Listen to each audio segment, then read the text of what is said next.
Fala pessoal, bem-vindos a mais um Supply Talks e hoje nós vamos falar de supply chain, porém iremos falar de uma coisa interessante, nós iremos falar de supply chain no mercado de luxo. Será que tem diferença o atendimento, SLA, o OTIF, o seu network design quando a gente fala de mercado de luxo? Ou ele é igual a um varejo tradicional? É isso que nós vamos descobrir. Para isso, Fran, muito obrigado pela sua presença aqui. Prazerzaço estar com você e do meu lado aqui, Patané, muito obrigado, Patané que está com a gente. Prazer é meu. Show, muito obrigado, Alex. Fran, eu vou começar puxando aqui o gancho de uma história, né? Já que a gente está começando a falar sobre o supply chain no luxo. Você me contou que uma vez tinha uma grande família, né? Uma família que tem um volume de financeiro considerável dentro do Brasil. Uma família tradicional com volume de dinheiro considerável. Ia fazer um jantar e de repente falou, opa, eu preciso de vinho. Se eu fizer um paralelo aqui, se fosse cerveja, por exemplo, poderia falar que o Zé Delivery hoje, só fazer um jantar à noite, um churrasco, liga no Zé Delivery e entrega o Zé Delivery, certo? A pergunta é, essa família tradicional comprou pelo e-commerce, tipo um Zé Delivery da sua empresa de vinho, ou foi um processo um pouquinho diferente? Poxa, Alex, como é que eu posso te dizer? O mercado do luxo ele é um pouquinho mais personalizado, né? Então, é uma história muito emblemática, né? Foi muito interessante o approach que a gente recebeu. Logicamente, a secretária executiva da família, uma família muito tradicional, mandou um WhatsApp para o nosso diretor comercial, perguntando, avisando que a aeronave da família estaria em manutenção e desta vez eles não conseguiriam ir pegar o vinho direto na vinícola. Então, ela simplesmente passou 2 WhatsApp, um com o CNPJ a ser faturado e o outro com a conta para pagamento. E falou que o motorista, logicamente, estaria para retirar no local em torno de 20 minutos. Então, só para pegar os ganchos, se a aeronave estava em manutenção, a aeronave da família, o avião não estava funcionando. A família estava em manutenção. Isso, o avião não estava funcionando, Patrão, certo? E aí mandou. E aí a segunda curiosidade já de você contar a história, mas peraí, o frete está um pouquinho diferente, eu vou mandar o meu motorista pegar. Certo? Prossiga. É isso aí, isso mesmo, né? Exatamente. Beleza. Foi um Uber Black, no caso. Não, foi um motorista. Um pouquinho mais. Pode-se dizer que é uma grande marca de carro aí, que não é muito comum você encontrar nas ruas, né? Então, e simplesmente ela falou que em torno de 20 minutos o motorista da família estaria para coletar os vinhos no nosso armazém e, logicamente, o motorista apareceu em 10 minutos, né? Então, como a gente já está acostumado a lidar com esse tipo de personalização de pedidos públicos e tudo mais, logicamente, atendemos prontamente. E os meninos do armazém, logicamente, ficaram estarrecidos, né, com o carro que foi coletar, com o motorista de cap, todo formal, extremamente preocupado se daria tempo de levar até o heliponto, porque o vinho tinha que ser transportado até a ilha, onde tinha a casa, para poderem fazer o jantar. Né? E a maior preocupação era onde pôs o vinho? Era quantas garrafas, mais ou menos, volume? Cara, ele comprou em torno de 10 a 12 caixas. 10 a 12 caixas. Em quantas caixas? Vem mais ou menos, são 6 vinhos por caixa. 6 vinhos. Então, falando de 60 e 80 garrafas. Foi porta-mala, isso? Abriu o porta-mala. O pessoal do armazém, o armazém carregou a caixa de vinho, porta-mala, bateu o porta-mala, o cara falou, estou indo embora. Estou indo embora, muito obrigado. Muito obrigado, e vai. E vamos nos resolver. Então, logo em seguida, a preocupação dele era saber se ele ia chegar a tempo no heliponto. E a maior preocupação da família em si, aliás, da secretária executiva, que foi mais uma mensagem que ela mandou, se a gente já tinha liberado os vinhos, porque eles estavam preocupados se o vinho ia conseguir atingir a temperatura ideal para ser servida no jantar. Então, são algumas preocupações que não são muito do nosso cotidiano, né? Que a gente ouve muito por aí. Então, a excelência no serviço tem que ser prestada independente do momento. Aí você imagina, chegou lá, na festa. Quem que foi servir a primeira dose de vinho lá para o fulano, né, experimentar? Aí foi lá, né, cheirar... E aí, numa dessa, como é que... Já aconteceu alguma coisa nesse sentido, não? De alguém falar, olha, não está bem como era esperado o vinho, nesses vinhos que Olha, eu digo que não existe operação perfeita, né? Se você pensar que a gente tem que trazer os vinhos do melhor acondicionamento possível, da melhor prática possível dentro das normas... e também tem que levar em consideração que o vinho ali dentro da garrafa ele está vivo. Então ele ainda respira, ele oxigena, ele tem todas as propriedades dele. Então tem risco sim de acontecer isso. É muito difícil, principalmente pelo padrão de vinho que nós trabalhamos. Então são vinhos que têm um ticket médio um pouco mais alto e a gente não nos permite ter esse tipo de falha, né? Agora, se for uma falha crônica que vem lá da vinícola, aí é outra coisa. E logicamente vai estourar uma série de problemas do mesmo rótulo. Então É mais fácil de mapear esse tipo de coisa. Mas como é que você... Porque assim, falando de vinho aí, enfim, né? Você deve ter um procedimento pesado desde a origem, desde as regras da própria vinícola e as regras da tua empresa aqui, né? Exatamente. Como é que funciona esse processo todo de qualidade para garantir que quando você entregue um vinho para uma personalidade como essa, você corra o mínimo de risco possível?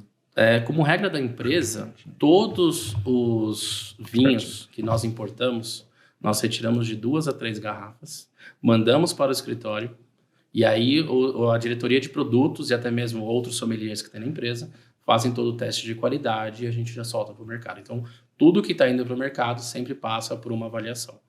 E aí o que acontece? A gente tem que considerar também que eu vendo para empórios, eu vendo para restaurantes, então tem o transporte até lá. E também tem o armazenamento do cliente também. Então, são diversos fatores que você tem que levar em consideração, né? E, como eu disse, acontece. Logicamente, deve ter... É difícil, mas logicamente acontece porque não existe operação perfeita. Bom. Principalmente no produto vivo.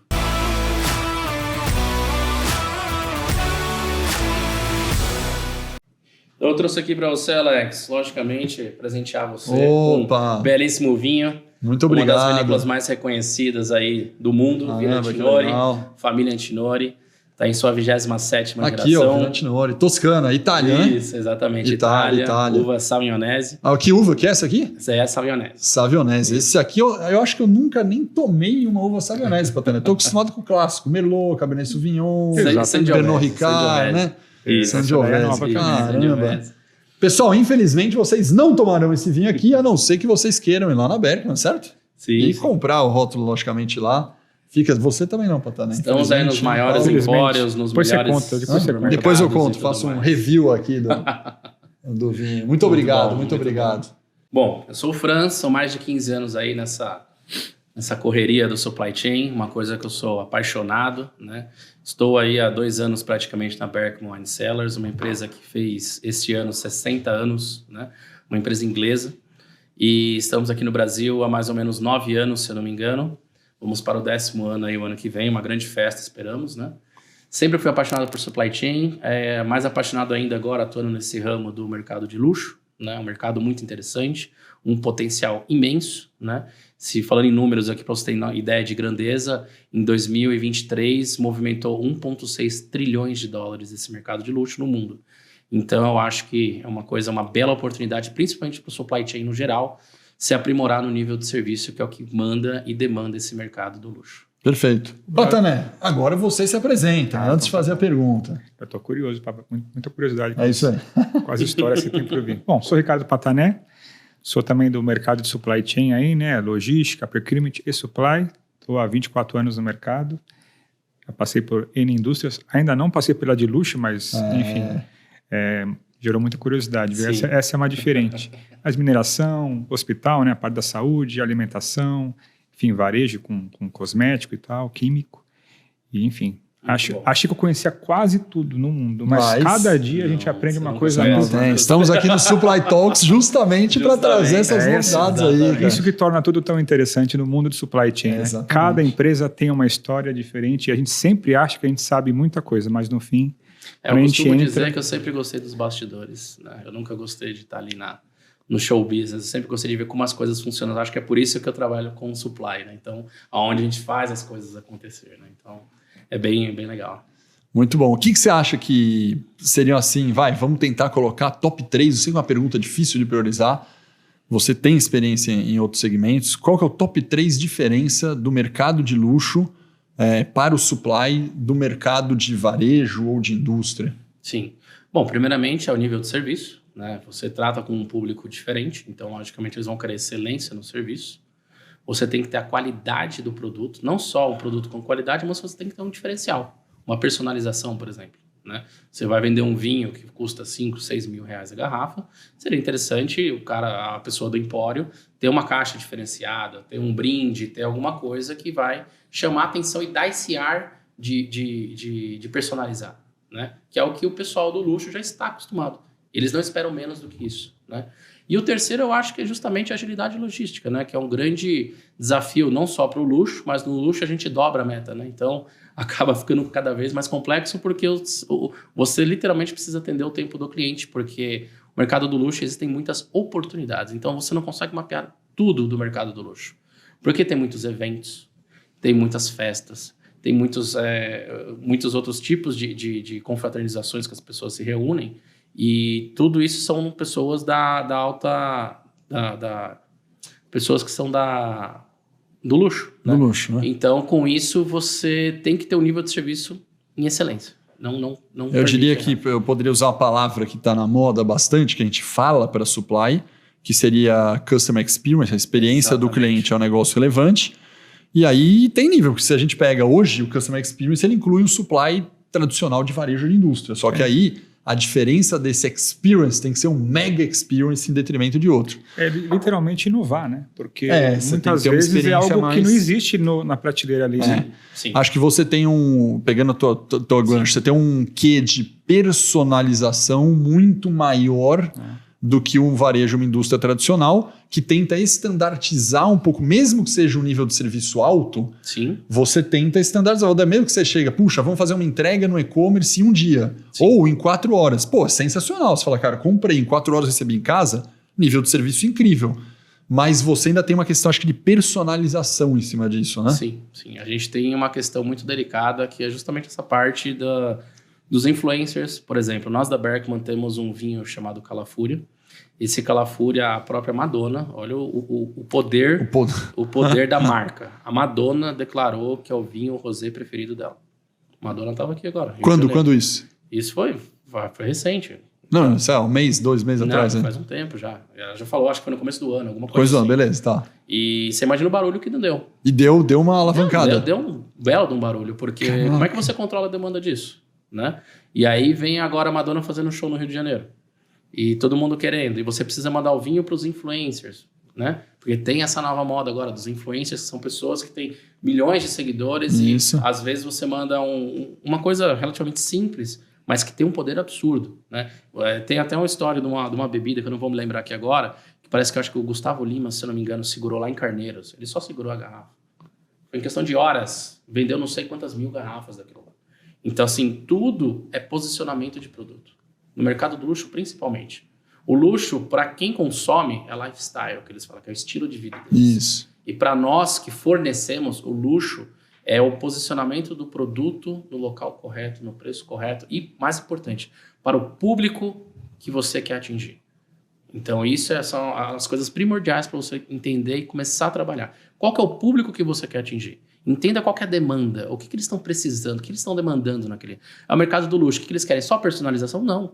Eles querem um tratamento diferenciado, eles querem poder pegar o celular e ligar para alguém que vai atender eles e que não vai cair no call center. Que ele não vai receber um ticket, aguarde na linha, você vai responder em 3 dias. Não, eles querem ligar para alguém que vai atender e dar esse toque humano que eles precisam. Né? De se sentir personalizado. Então, essas são características muito importantes desse mercado do luxo. As pessoas elas precisam se sentir que essa com experience atenção. personalizada, humanizada, personalizada muito forte. Exatamente. E nisso aí, se a gente pega coisas clássicas que a gente ensina no nosso MBA, você fala, nossa, tem uma cadeia eficiente, né? Cadeia logística eficiente e tem uma cadeia ágil, né? Flexível. Sim. Se eu pego a eficiente, aquele reloginho, tipo o Milk Run clássico, assim, nossa, roda, cara, o custo menor possível, rodando bem, bonito, sem erro. A meta todo dia lá todo dia com isso você atinge a massa. Você tem você tem uma cadeia ágil e flexível, que você tem uma razoável flexibilidade. Claro. Eu não preciso nem ter muita dúvida que você não está na eficiente, que você está na ágil. Com certeza. Né? E eu acho que mesmo nessa ágil ainda tem uma quebra no seu caso aqui, né? Porque muito para ágil é falar, não vou usar o Milk Run, não vou usar uma rota X, eu vou conseguir... Mas você, eu estou exagerando aqui, isso já é uma pergunta agora. O custo para você não é um elemento tão central, sendo que a grande maioria das empresas tem o custo como central. Deixa eu tentar tangibilizar um valor. Sim. Você imagina que eu falo, nossa, se o frete de alguém custa R$100 para 102 ou para 103 ou para 98, já é um mega saving. Para você, nessa invenção que eu criei de escala de valor, ser 100, 105, 110... Não vai fazer diferença porque o cliente está acima de tudo. É isso, o foco né? está em cima do cliente, exatamente. Logicamente, a gente tem que ter o nosso termômetro também, para não sair queimando cartas toda hora, porque a gente, além de tudo, ainda somos uma empresa e precisamos colocar dinheiro no bolso dos investidores, precisamos colocar dinheiro no bolso do dono. Então, não é simplesmente um banco aberto que você pode gastar quanto você quer.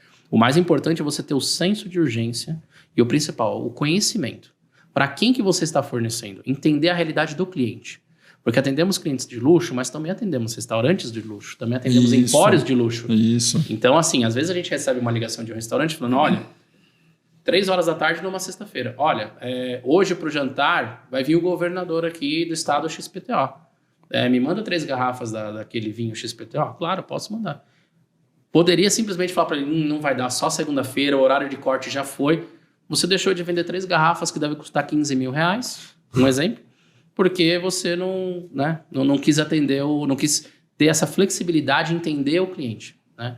Então, isso é muito importante. Senso de urgência e o mais importante é você entender o cliente, que momento que ele está. Ele está numa negociação, ele está num evento. Como que você pode, da melhor maneira, pensando também em números, ajudar ele?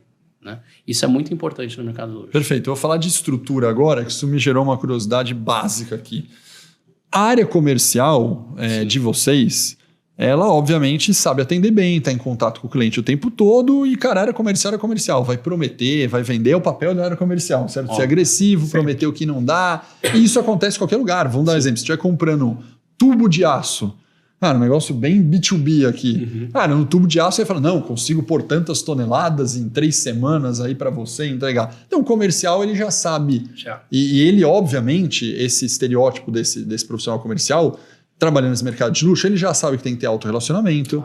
E o comercial, ele se adequa bem ao cliente, né? Com certeza. Eu falei tudo isso para falar o seguinte, no supply eu não vejo isso muito acontecer, porque normalmente o comercial promete, faz alguma coisa, e o supply tipicamente, vou dar um exemplo de grandes empresas, cara, cai um pedido no sistema, do pedido no sistema, ele olha o pedido no sistema e vai fazer. Cara, o picking, vai fazer o transporte, fazer a distribuição.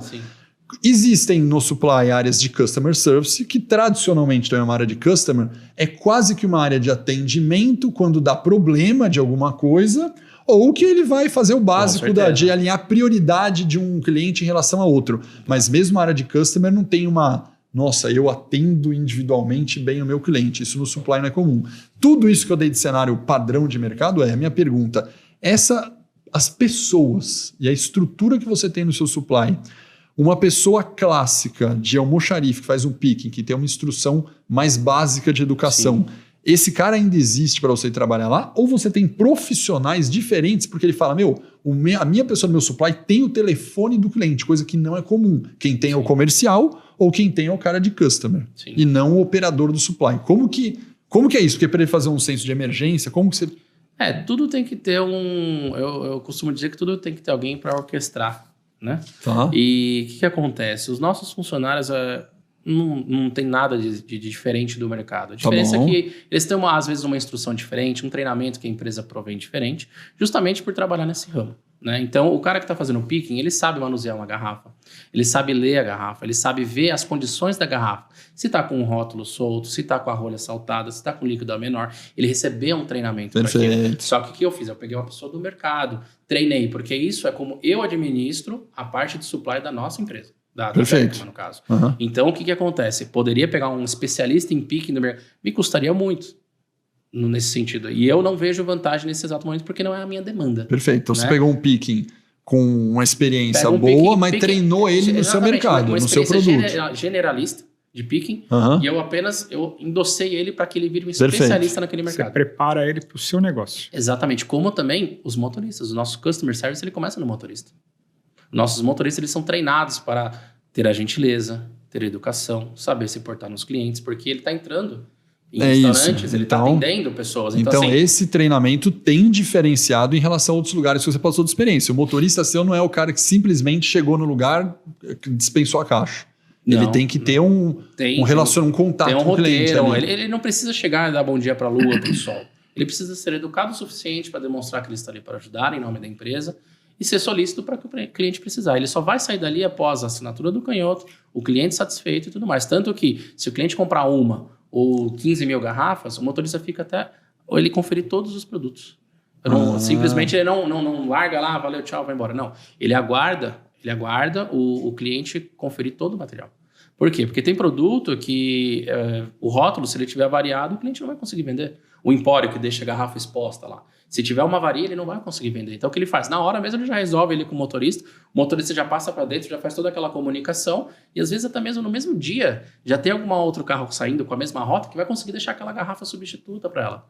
Então, assim, comunicação. A comunicação é primordial em tudo.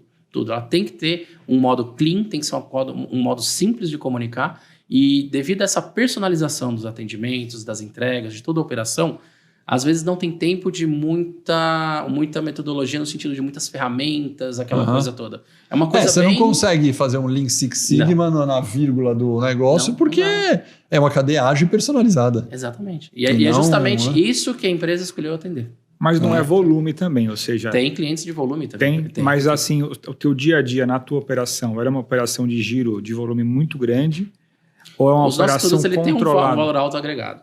Isso. Então, eu tenho uma média de pedidos que para o mercado de vinho até relativamente baixa, porém o ticket médio dos nossos produtos são mais altos.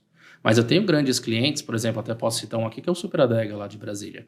Ele compra pallets e pallets e pallets, né? Então, assim, é uma adega especializada gigante lá em Brasília, né? Temos distribuidores também no Nordeste, a gente também manda carreta fechada para eles, né? Então, assim, temos inclusive clientes lá em Campos do Jordão agora. Semana passada a gente desceu lá 2, 3 carretas para Campos do Jordão. E aí uma curiosidade, por exemplo, estava calor, né, aqui em São Paulo, né? Falando de São Paulo, até 3, 4 dias atrás. Sim. 30 graus, 35 Hoje graus. Hoje baixou o frio aqui. Aí baixou o frio. Então, até semana passada, imagina o pessoal pediu o vinho branco e tal, né? Hoje, ou seja, do final de semana para cá, agora com feriado, mudou todo mundo pro vinho tinto. Exatamente, mas aí é que eu falo que você tem que entender o perfil do seu cliente, você precisa entender o que você está fazendo, porque esfriou ontem e hoje. Quem que olhou a temperatura na segunda-feira, na semana passada, para saber que ia esfriar ontem e hoje e já conversar com o cliente, para já fazer o cliente puxar para hoje que está frio, o cliente já está vendendo. Entendeu? A loja, o restaurante já está vendendo. Ele não vai esperar chegar hoje à noite para vender pro feriado, não. Isso está no comercial. Isso está no comercial. Exatamente. E não só no comercial. Às vezes a logística também. Sempre dá uns toques pro pessoal. Fala, gente, aí vai esfriar, aquela coisa. A gente sempre brinca. A sua sazonalidade... Porque a gente quer colocar todo mundo dentro da operação. Todo mundo respirando vinho. Todo mundo entendendo o mercado. E não é só pro vinho. A gente tem que entender as sazonalidades. Os meses que fazem frio, que faz calor. Por exemplo, esse ano mudou muito o perfil. O que a gente vendeu de vinho branco esse ano foi um absurdo. Olha o calor. Fez temperaturas que nunca teve em São Paulo, né? Então você olha, assim, engraçado, você olha o tempo todo dia, toda hora, numa visão semanal ou, enfim, de 15 dias para poder prever. Isso, é uma das coisas que a gente faz, assim, aleatoriamente. Logicamente, vendas é muito mais evoluído para esse tipo de coisa, né? E às vezes os próprios clientes mesmo chegam na gente e falam, cara, putz, tô vendo aí que... Então, assim, isso são sazonalidades, são os tricks, né? São as mágicas aí que a gente faz para tentar ganhar a oportunidade. Porque esse mercado, como eu disse, é um mercado de oportunidade. Eu não consigo sustentar uma operação só de eventos e coisas legais. Eu também tenho que ter o dinheiro para pagar o dia a dia. Né? As contas estão chegando, eu preciso pagar fornecedor, pagar produtora, transportador.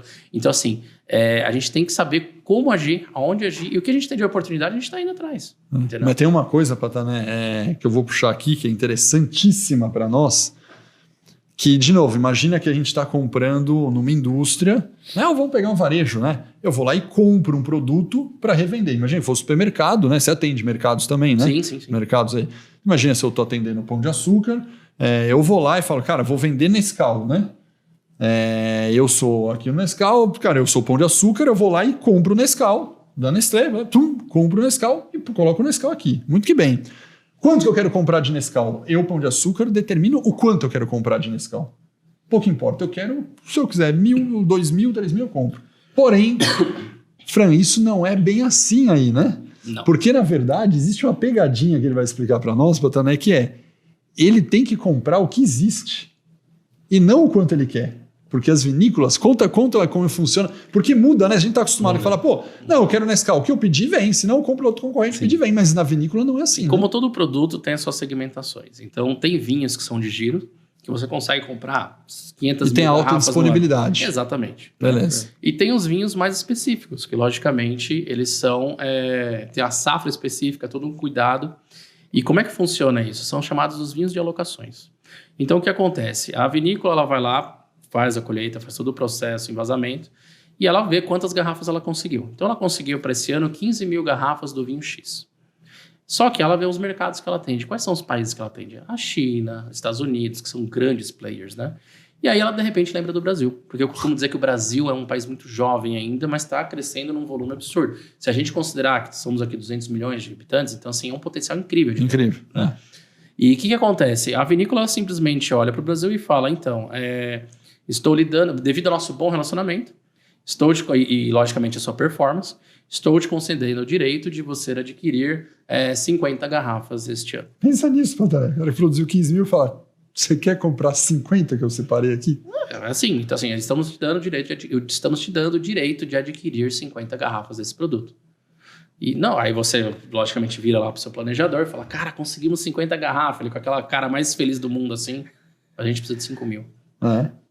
E aí você, educadamente, responde o produtor, fala, cara, mas não tem como mandar mais umas 2.000 garrafas. Ele, educadamente, te responde, você vai aceitar as 50 ou posso mandar para a Austrália, ou para os Estados Unidos, ou para a China? Por quê? Porque já é um privilégio você ter. E esse que é o que encanta no mundo do vinho, você ter todo esse tratamento e você replicar isso lá na ponta. E é isso que valoriza o vinho também, além da qualidade, toda aquela parte que a gente já conhece mais técnica. Então, assim, tem essa coisa da elegância de você ter garrafas de vinho que custam uma fortuna, porque é um vinho de guarda, que você guarda aí 10, 15, 20 anos, né? E ter justamente essa escassez. Porque o mercado do luxo é justamente isso. Se a pessoa ela compra uma camiseta da Dior, ela não quer ver todo mundo com a camiseta dela na rua. Então ela vai pagar 5, 6 mil reais na camiseta da Dior, por exemplo. Né? E o vinho é a mesma coisa, ele vai tomar um Solaia, que é um vinho que custa aí 6, 7 mil reais, né? E ele vai querer ter aquele vinho, ele vai saber que ele vai estar bebendo um vinho exclusivo para um momento exclusivo, para pessoas exclusivas, para um business exclusivo, e quem tiver na mesa ver aquela garrafa, vai falar, cara, que vinho. Rapaz, que legal, entendeu? A pessoa vai se sentir prestigiada, vai se sentir, sabe? E isso ajuda muito, né? Isso ajuda muito. E administrar isso não é fácil, porque você literalmente tem que escolher a dedo para quem que você vai fornecer. Não, então, vamos pensar que, olha que interessante, isso aí tem uma inversão de papel gigantesca nessa cadeia do supply, que é o fornecedor é que escolhe. O poder de decisão e de barganha está na mão do fornecedor e não de você que compra. Exatamente, vai de você mostrar isso é muito resultados. louco, Pantanal, porque como é que você negocia isso? Estatisticamente, tirando você ter um single sourcing, vamos pensar, se tem algum lugar no mundo no teu supply que você tem um single sourcing, você está na mão daquele fornecedor. Agora, tirando essa naturalidade de você ter um single sourcing ali na mão do fornecedor, é raro algum mercado em que o fornecedor te escolhe. Fala, eu te escolhi. Exatamente. Ao mesmo tempo, tem todo o histórico. Cuidado de se negociar com ele, né? Isso. Porque... Então, sim, tem que ter muito Como é cuidado. que você, como compras, né, supply, como é que você... Qual que é o detalhezinho da negociação? Porque é diferente quando a gente fala do varejo, você falou de Pão de Açúcar, entre outras empresas, você vai até o limite, né? Você vai até o limite da negociação. A gente vai até o limite, nós temos uma diretoria a diretoria de compras fica embaixo de produtos, né? Nosso diretor de produtos. Então lá eles fazem todas as negociações, normalmente ele vai até a vinícola, seja onde ela estiver, negocia preço, volume, quantidades, tudo mais. E a gente tenta espremer o máximo possível, principalmente a questão de verbas, né? Os AEPs da vida, né? São as verbas de marketing, Então, assim, a gente tenta fazer o máximo possível porque o produto já vai chegar aqui apertado, né? Então, assim, para quem compra, para quem toma, para quem bebe, é lindo. Mas para quem tá desse lado da mesa, que é o operacional, que paga as contas, meu amigo, você tem que suar. E suar muito. Você tem que vender muito vinho para ganhar dinheiro. Mas você deve ter uma categorização, né? É o que você falou, tem vinho que é mais de rodagem. Claro. Cara, esse aqui eu posso espremer mais. Tem mercado que se deixar eu vendo containers, entendeu? Isso, esse aí, esse vinho você roda, tem uma negociação por volume. São os vinhos para pagar o dia a dia. Que é para pagar o volume ali, né? E aí tem os vinhos para o marketing, tem os vinhos para eventos, tem os vinhos para os VIPs, né? E também tem aquele vinho que às vezes a vinícola quer dar um up. Fala, tô fazendo um vinho aqui legal, vamos dar uma forçada nisso daqui? E aí a vinícola já vem pede um plano de marketing pra gente, ou ela já vem com investimento e fala, dá um up nisso daqui. Então, assim, tudo é negociável. A questão é você fazer do jeito certo no momento certo. E saber o posicionamento do produto. E é isso que o luxo quer. O luxo quer escassez, o luxo quer exclusividade e o luxo quer a melhor experiência. Isso resume de forma muito sistemática o mercado do luxo. E você enxerga o Brasil com um baita potencial nesse ramo? Olha, eu enxergo porque se a gente, pela soma das riquezas, se eu não me engano, que eu estava analisando das pessoas consideradas ricas no Brasil, a gente está falando de um público que dá em torno de 3,5 trilhões de reais. Então, assim, é um mercado muito interessante. Temos muito potencial. E eu acho que as pessoas têm que ter um pouco mais de noção nessa questão da qualidade do serviço, que eu acho que já está acontecendo, não na velocidade que a gente quer. Tem um movimento chamado premiumização, que basicamente você pegar um produto um pouco mais simples e dar um ar de premium nele. Vinhos antes você achava por R$15 no mercado, já subiram para 30, 40, porque o cara fez um rótulo mais bonito, com letras douradas, escrita na mão. Então assim, o que ele fez? Ele premiumizou o produto continua a mesma coisa. Mas o que ele faz? Ele já coloca um produto mais bonito para se ter na mesa.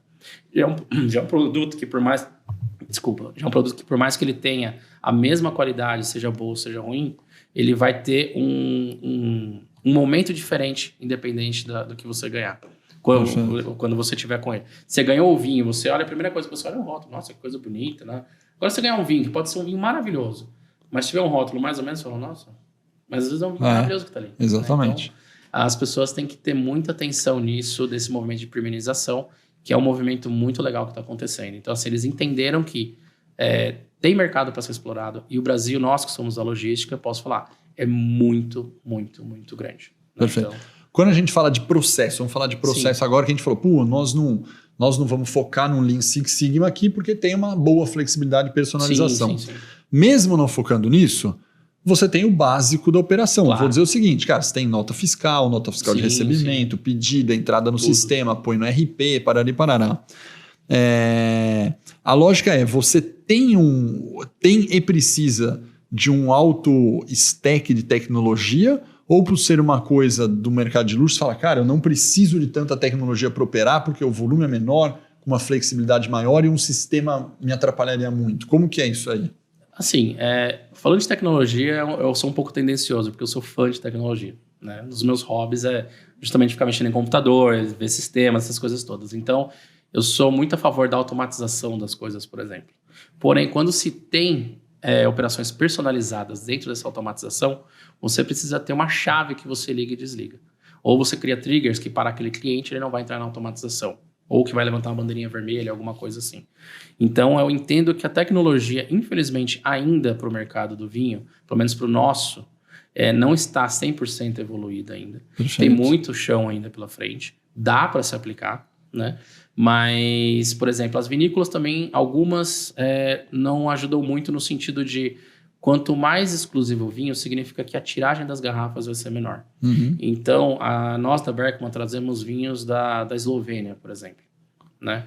E às vezes você vai para um outro país menor ainda, ou para uma vinícola menor ainda, que você quer trabalhar o vinho, e você chega lá, quem está engarrafando é a tia Gumercinda, quem vai fazer a nota fiscal é o tio Barnabé, e quem vai colocar no seu caminhão é o tio Chico. Então, assim, tecnologia zero. Zero. E aí é onde a gente sofre no supply. Por quê? Até você explicar todo o processo para você exportar de lá para cá, que precisa estar com certificado, e esse certificado precisa estar dentro dos parâmetros aqui, tem que ser um lugar homologado. Então, assim, tudo isso dá a complexibilidade do negócio e acaba atrasando a evolução um pouco. Mas uma vez que a vinícola se sente confortável e segura, ela vai fazer exatamente conforme, porque ela vai ver que está girando volume, você está posicionando corretamente o produto dela e, logicamente, a demanda está aumentando. Então, são grandes desafios que a gente tem, né? E vinícolas, a Berkman não deixa de pegar a partir do momento que tem um fit, né? Que se ligam ali os fios, né? Então, são grandes desafios que a gente tem e, como eu falei, acho que para a tecnologia tem muito campo a ser explorado. Mas você hoje, o que você tem de set base de tecnologia? Você chega a ter um RP, WMS também? O que você tem lá? Tem um RP. Tá bom. Nós temos o WMS no armazém. E nós temos também a parte de frotas, né? Que é basicamente acompanhamento de rastreamento de cargas e tudo mais. Então, tem sistema o Power de roteirização. BI, isso. Tem Power BI para desenvolver KPIs e tudo mais, né? E a gente vai fazendo. O importante é justamente isso. Entender, categorizar o que é uma urgência e entender o tipo de urgência que é. É uma urgência que o mercado está precisando receber, mas você sabe que quando você mandar a carga lá, o mercado vai ficar 12 horas aguardando para receber? Ou realmente um evento do vice-presidente da Coca-Cola que está precisando de um... O que você vai priorizar? Né? Então, ter isso é muito importante. E ter isso dentro de um sistema seria melhor ainda.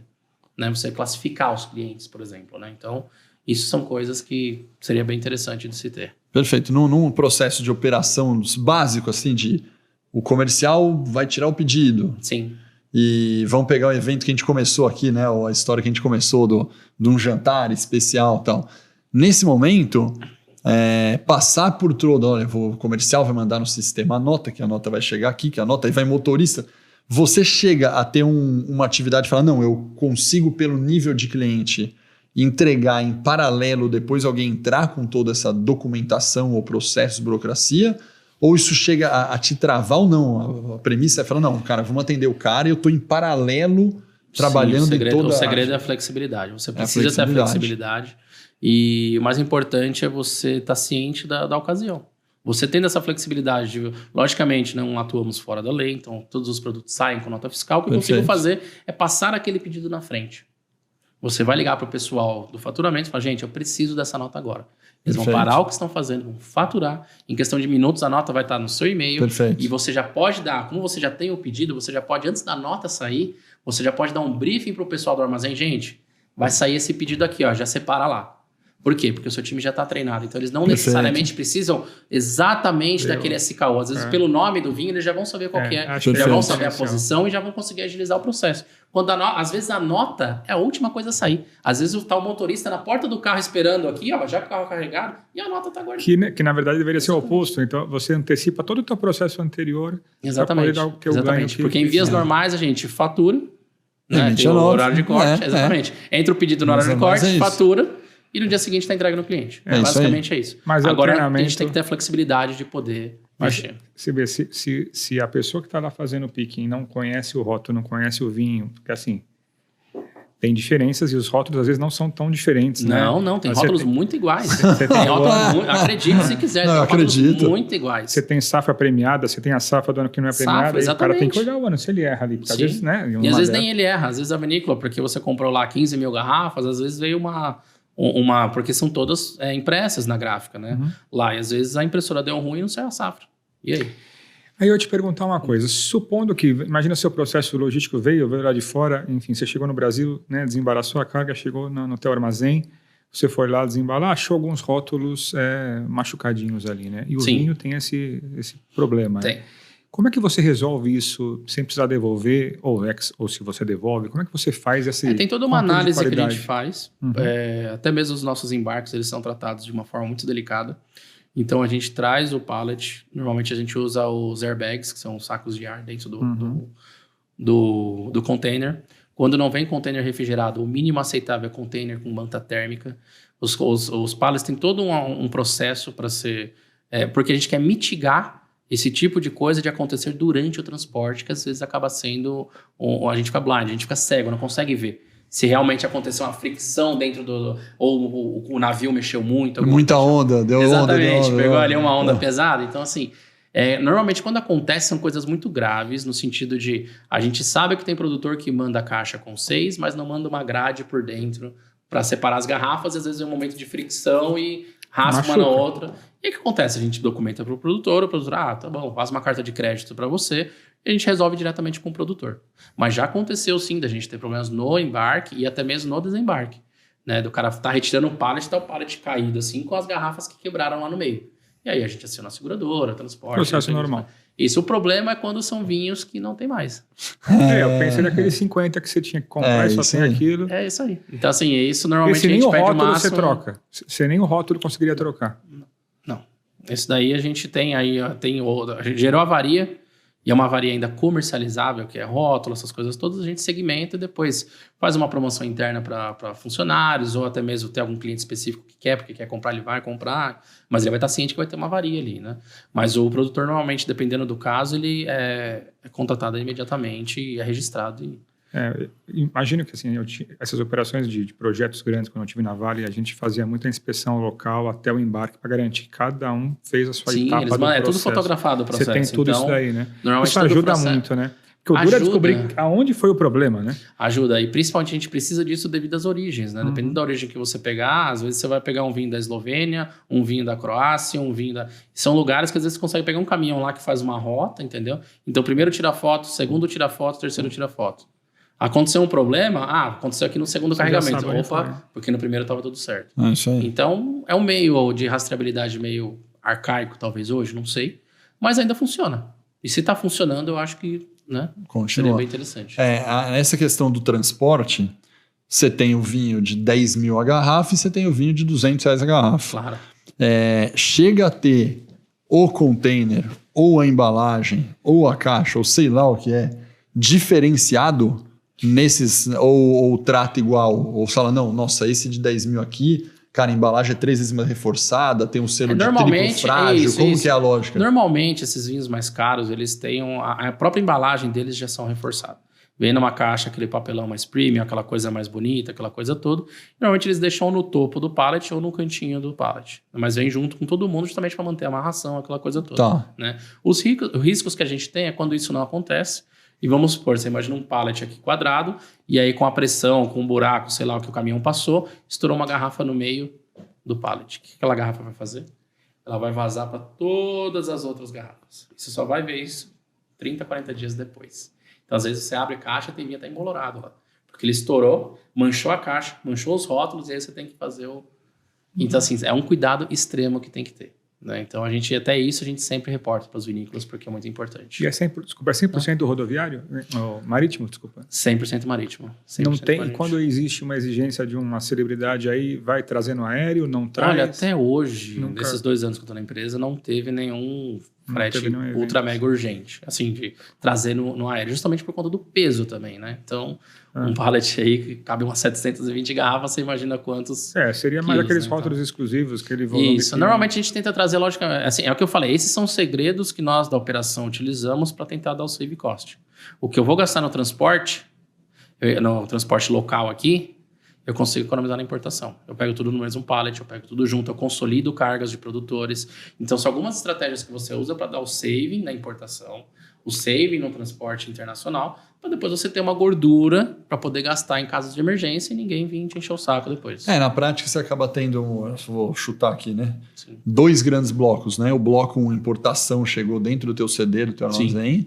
E o outro que é do armazém para o seu cliente. São 2 estratégias, diria, bem uma diferente. compensa a outra, né? tem que se ajudar. Então, assim, eu tenho que brigar, coitada, a minha colega lá, minha funcionária da importação, ela surta, porque a gente pede milagre para ela. Né? Então, assim, ela literalmente tira água de pedra. Porque a gente tem que ter o melhor frete, com melhor qualidade e no menor custo. O que não deixa de ser um dos objetivos da logística. Lógico. Então, e logicamente, entregar no tempo. Então, acho que é bem interessante... ter isso em mente, que nada é de graça e no fim das contas a empresa precisa pagar não só as contas como os funcionários. Então, o que a gente puder economizar sem mexer no nível de qualidade, de serviço, nós vamos economizar. Seus principais indicadores, você tem uma telinha que você fica olhando para ela e fala, esse mês... Eu tenho um analista de BI que ele faz BI o dia inteiro para mim. E o OTIF, logicamente, é um dos principais, porque eu tenho que analisar de ponta a ponta, né? Desde que o material entrou no armazém até lá, e eu também tenho outros indicadores que esticam, logicamente, com os lead times de entrega, puramente a entrega, para acompanhar como é que está, né? Os lead times nos respectivos lugares. Então, bastante coisa a ser desenvolvida ainda, como eu falei. O vinho, eu entendo que é um baby no Brasil, é um mercado com potencial incrível, e muitas ferramentas vão surgir, já estão surgindo, e eu tenho certeza que isso vai acertar as coisas. Em termos de meta, pela essa questão de segmentação da carteira de cliente, dessa questão de senso de urgência, chega a ter assim uma classificação claríssima com indicadores ou não? Tentar explicar. Você tem um OTIF para clientes nível A, um OTIF para nível B, OTIF nível C? Ou você olha o OTIF Não, eu olho o OTIF geral, porque geral. É o padrão. A ideia é você padronizar o melhor serviço possível para todo mundo. Essa é a ideia.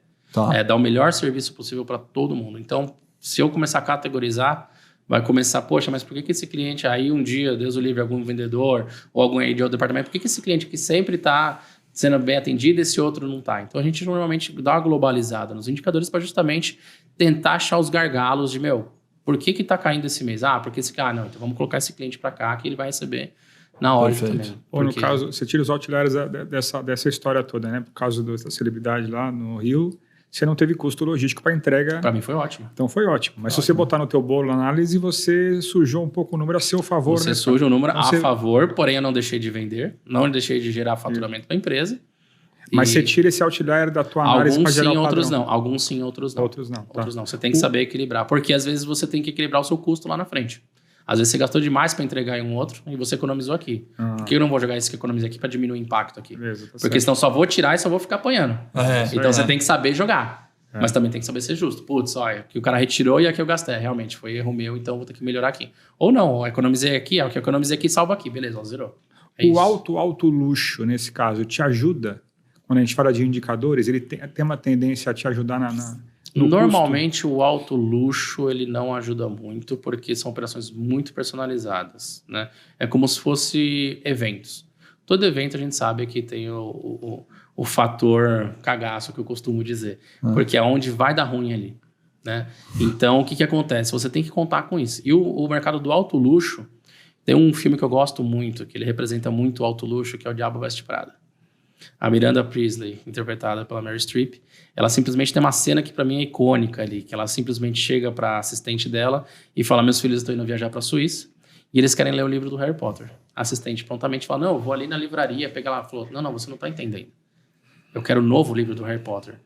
Ela fala: mas nem lançou ainda. Ela simplesmente arruma o óculos e faz assim: mas já está escrito. E é isso, entendeu? Eu não quero destacar a arrogância dela, mas o jeito como ela tratou a normalidade que ela deu para a situação. Mas está escrito, por que eu não posso ter acesso? Ela não é então, comum, assim, né? São coisas, eu costumo dizer que é um mundo paralelo. É um mundo paralelo. Então, assim, logicamente no filme ela teve que se virar e achou com alguém lá da editora e entregou. Então, assim, era possível. E por ela ter feito isso, ela deu mais sensação de normalidade para a situação ainda. Mas ninguém tem. Mas se você já tem, fazer o quê? É normal isso. Então, assim, normalmente as operações para atender o mercado de ultraluxo, elas são custosas e a gente tem que usar muitos contatos. Você pega um negócio, você pega jogador de futebol, vamos mudar de categoria aqui, né? Sim. Cara, pra ele, né? Se a gente vê histórias e histórias de jogador de futebol, pra ele tá no WhatsApp, né? Se é, por exemplo, um jogador de futebol homem, né? Vou dar esse exemplo. Sim. Que pode ser uma mulher, por exemplo, que ele tá, né, falando com ela, querendo sair com essa mulher, ficar com essa mulher. Cara, quantas a gente já não viu dele falar: não, fica tranquilo, você pega um avião, aí amanhã cedo eu tô te mandando a passagem. Sim.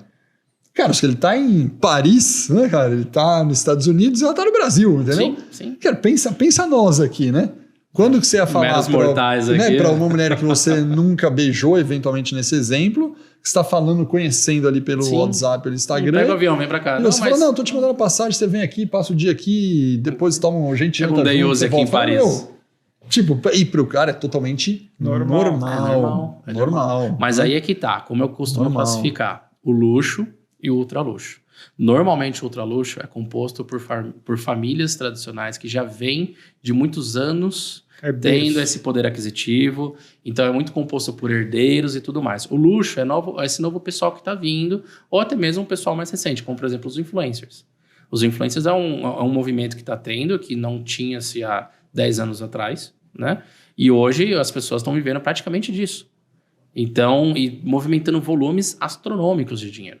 Então, quantos influencers você não conhece que a gente nunca ouviu falar na vida e o cara tá aí comprando Ferraris, Lamborghinis, Bugattis, assim, é isso, entendeu? Então, são essas pessoas que são as pessoas que vão mudar o número do mercado de luxo de 2024. Isso já está dito. Estão prevendo um crescimento de até 30%, 40% desse mercado de luxo, justamente por essa nova onda desses influencers, desse pessoal mais jovem, porque tem aquela coisa do tradicionalismo ainda nesse mercado do ultraluxo. Então, são pessoas mais conservadoras, são pessoas que não precisam ficar andando de Ferrari todo dia. Então, às vezes, ele está aqui com um Corolla blindado, aqui andando para lá e para cá tranquilo. Entendeu? Enquanto o novo rico, às vezes, ele está aqui desfilando com o seu Aston Martin, fazendo barulho, aquela coisa toda.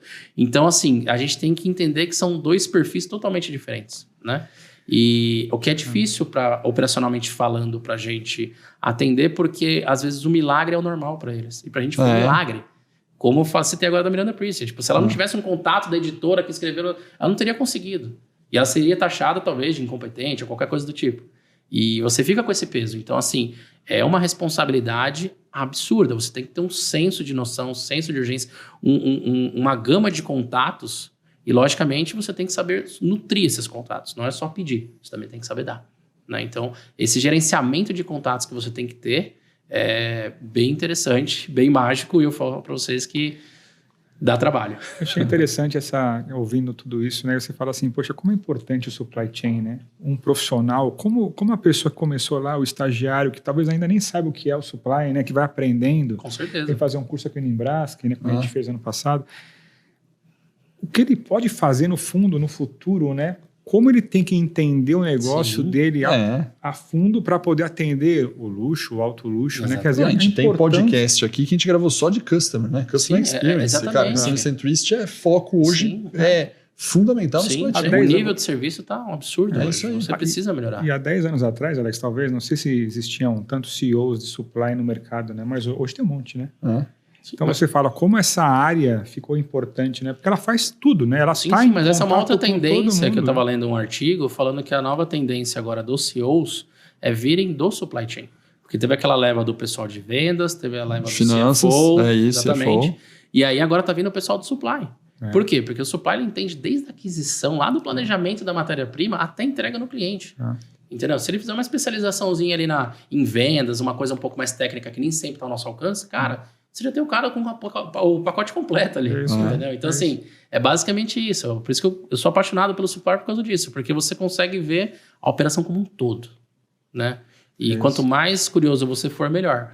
Porque eu gosto muito de aprender. Então, acho que é muito importante isso. Bom, Fran, chegamos ao final aqui. Temos as nossas perguntas que a gente faz para todos os nossos convidados aqui, perguntas iguais, certo? Então eu faço uma, você manda outra, hein, Tá Patané? bom, vamos lá. preparar aqui.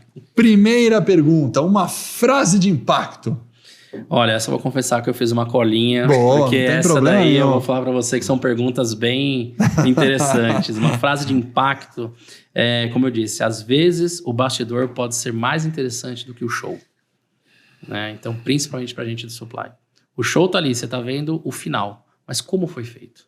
Né? Então, essa frase eu levo praticamente para a vida, porque eu sempre trabalhei nos bastidores. Então, eu gosto muito de bastidor. É uma frase muito legal para usar nas áreas de supply, hein? Muito legal Sim, mesmo. muito Essa legal. é nova para mim, não tinha. Essa é boa. Muito bom. Agora vai outra, hein? Qual que é o conselho mais relevante que você recebeu? Cara, nem tudo que reluz é ouro. Então, eu acho que isso expressa muito da nossa vida, de você olhar as coisas e não achar sem conhecer. Então, olha, nossa, que coisa linda, maravilhosa. Será que é tão lindo, maravilhoso assim? Então, assim, você entender a situação, você conhecer das coisas é muito importante. Então, você não deixar se levar pelo primeiro momento. Né? Isso eu acho que foi um conselho que eu ouvi, logicamente não nessas palavras, eu dei uma melhorada aqui, acho que, né?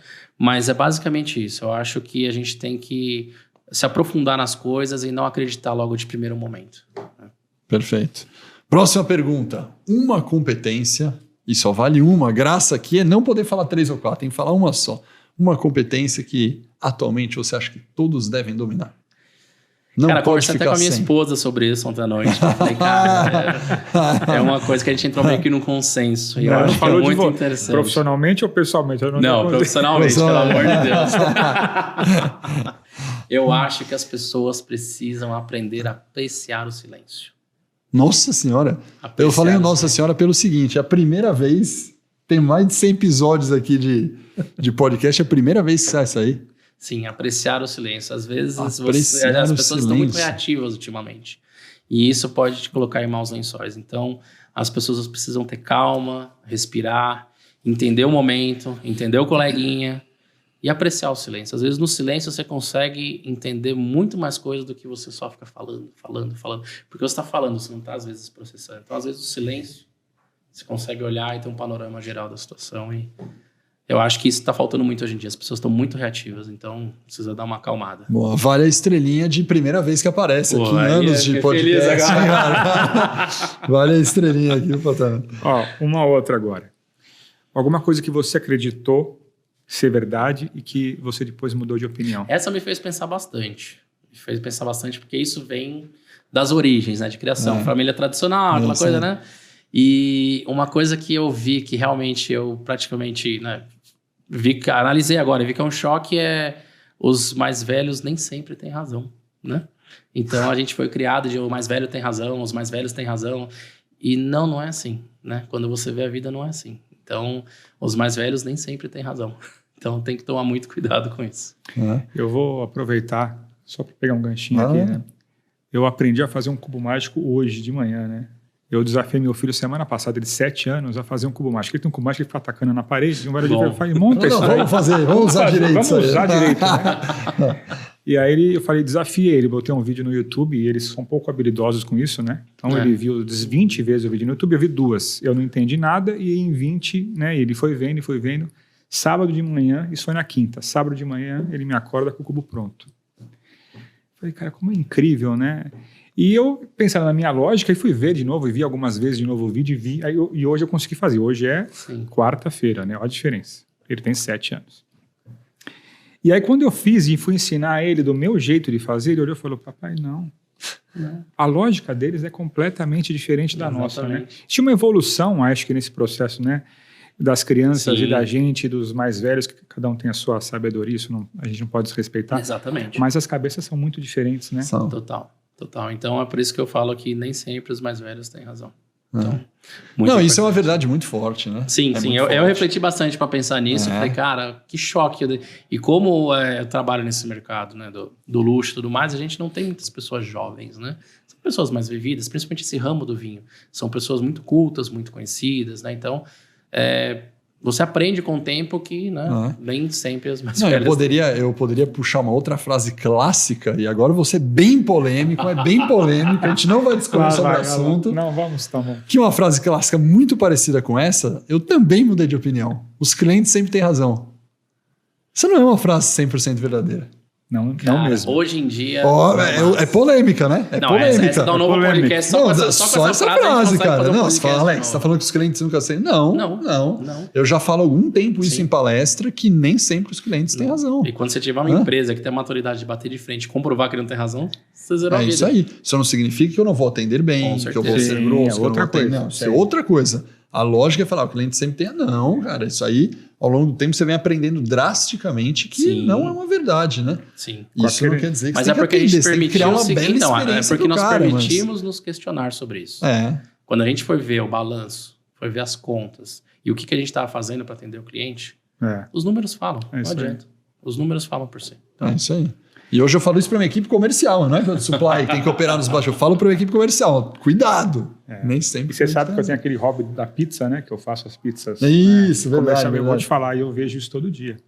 Porque às vezes eles pedem para mudar. Não, eu não gosto de massa italiana, né? A massa italiana, né? Que é o cornicione, o famoso cornicione. Quero massinha fina. Eu falei, olha, a massinha fina... Não é o perfil. Não vai ser. Mas então, automaticamente, você já está criando o perfil do cliente que você quer atender. Porque e é isso que as pessoas antigamente tinham muito medo de fazer. Dar um não ao cliente. Isso. Então, vou dar um exemplo. Nós com educação, eu brinco, eu falo isso com a área comercial, com educação, em company especificamente, que a gente trabalha em company, é muito forte isso. Por que é muito forte? Porque chega o cliente pra gente e fala, eu quero um curso eu vou dar um exemplo aqui, Network Design. Beleza, vamos fazer um curso de Network Design, proposta tal. Aí beleza, o cara fechou o número de horas lá, 40 horas de curso, até Network Design, Go to Market, não sei o quê. Aí você começa a falar, não, me conta como é que você tá, peraí. Você fala, opa, peraí. Cara, você tem que fazer um módulo de estratégia aqui antes. Não, é só o Network Design. Mas cara, eu entendi que você está com um problema na roteirização na ponta, ou não sei se ele está na ponta, mas o problema é que você está sem o go-to-market ainda. Se você não tiver o go-to-market, você não vai acertar o resto. Sim, mas então, você já está mostrando para o cliente como ele precisa fazer. Então, isso é um viés. O técnico do hard skills. Agora eu vou dar um outro viés. O outro viés é o seguinte. Eu quero um curso de network design, eu falar o mesmo, em 8 horas. Aí eu chego para o cliente e falo, não dá para fazer em 8 horas, tem que ser em 30. Sim. Aí ele fala, não, você precisa dar um jeito de pôr em 8 horas. Você condensa bem e coloca tudo aqui. Eu falo, olha, então, hoje que eu uso como área comercial, falei, você quer uma palestra de network design ou um curso de network design? Se você quiser uma palestra em 8 horas, é possível. Põe um palestrante e vai falar um monte de coisa. Tudo que tem de assunto a gente palestra o dia inteiro. Se você quiser um curso, não dá, porque eu preciso fazer atividade. Mas precisa muito realmente fazer atividade? Precisa, porque senão não tem aprendizado. Por quê? Porque ele não estuda aprendizagem em neurociência. E eu estudo. Eu acho que a questão vai até um pouco mais a fundo. Lógico, quando eu falo com o RH, minimiza, porque o RH também estuda o ser humano, neurociência. Mas quando eu falo com o diretor de supply, né, que é o cliente, ele fala, não, eu quero curso assim. Eu falo, olha, assim não, você está comprando errado. Tem que ser desse jeito. Mas é o que eu falei, eu vou até um pouco mais a fundo, porque você é o especialista. E você está falando como tem que ser. É isso. E o mais importante é o seu nome. O mais importante é isso. É o seu nome que está lá. Então, assim, quer fazer comigo? Assim o processo. Se não quiser, tudo bem. Beleza. É isso aí. Então, do mesmo jeito que você está disponível a perder, você também está disponível a manter a qualidade. Esse é o mais importante. Para a gente fechar o capítulo... A gente falou que a gente não estender esse assunto, né? Falei. Então a gente vai longe aqui, Eu só vou botar só o meu colchete final aqui. Até a entrega, quem faz sou eu. Sim. E por quê? Porque senão eu não conheço meu cliente. Exatamente. Então, se eu mandasse lá no... Uber Flash lá, imagina, como é que, eu preciso saber quem é aquela pessoa, eu preciso saber quem é que está comprando aquilo, porque hoje eu imagino que você deve conhecer vários dos seus clientes aí no seu mercado de luxo. Eu acho que esse é o diferencial, né? Se você não estiver lá, quando eu estive na BP, no hospital, assim, eu fazia questão de estar no hospital, né?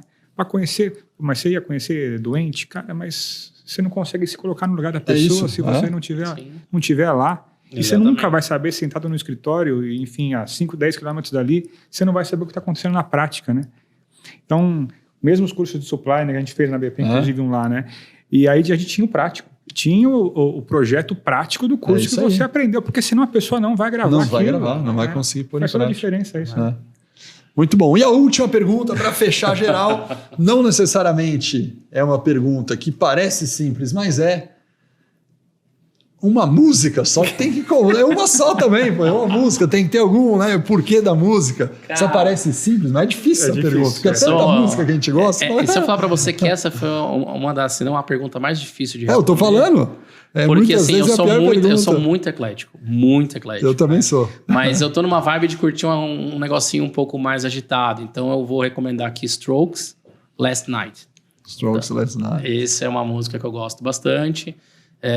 A banda também é uma banda muito conhecida, muito legal, e esse é o momento que eu tô, porque eu falo que a música é igual vinho, você tem seus momentos, uma hora você tá no branco, uma hora você tá no tinto, outra hora você tá no rosé, e a música é a mesma coisa, às vezes você tá, pra quem é eclético, claro, né? Às vezes você tá num rockzinho, depois você vai pra um clássico, depois você vai pra um MPB. Do clássico, você escuta tomando vinho?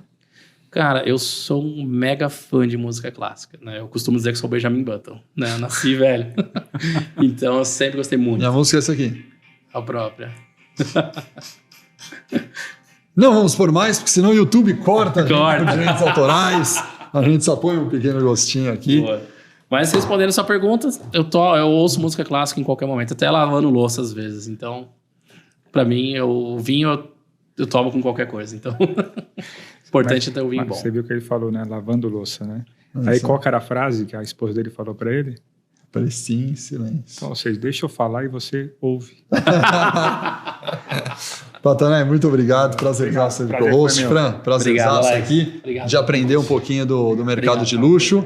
Sim. E é isso, né? Acho que, galera, vocês puderam ver que a gente contou algumas histórias aqui e serviu muito bem para abrir um pouco a nossa cabeça, o nosso mindset, de entender que o cliente realmente determina muita coisa da gente, da cadeia de supply, e que a gente tem que ter cadeia de supply muito orientada para o resultado, para o cliente, e sem isso não é possível a gente entregar um supply de alta performance. Beleza? Espero que você tenha gostado, compartilhe com os seus amigos se gostou desse mercado de luxo aqui. Um abraço e até o próximo Supply Talks.